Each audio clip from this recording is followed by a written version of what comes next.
షాబాద్ లో జరిగిన ఈ రైతు ధర్నా రైతు దీక్ష మొట్టమొదటిది మాత్రమే.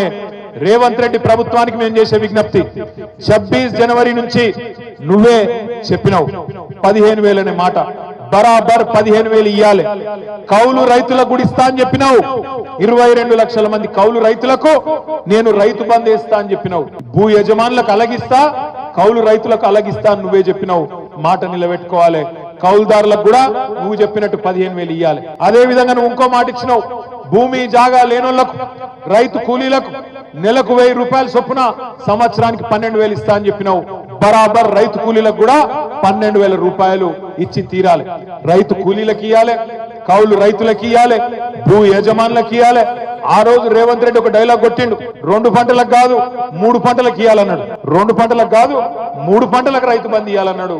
నేను ఒకటే అంటున్నా, రైతుల తరఫున, ఎందుకంటే రైతు కులం లేదు, రైతుకు మతం లేదు, అన్ని కులాలోళ్ళు ఉంటారు, అన్ని మతాలోళ్ళు ఉంటారు. 70 లక్షల మంది రైతుల పక్షాన, 22 లక్షల మంది కౌలు రైతుల పక్షాన, భూమి లేని నిరుపేదల పక్షాన ఇలా బీఆర్ఎస్ పార్టీ అడుగుతున్నది. ఇచ్చిన మాట నిలబెట్టుకో. ఇయ్యకపోతే, నిలబెట్టుకోకపోతే రేపు స్థానిక సంస్థల ఎన్నికలనే కాదు, మళ్ళీ ఎలక్షన్లు ఎప్పుడు వచ్చినా తప్పకుండా ఈపు చింతపండు చేసే బాధ్యత మా ఆడబిడ్డలు, మా రైతు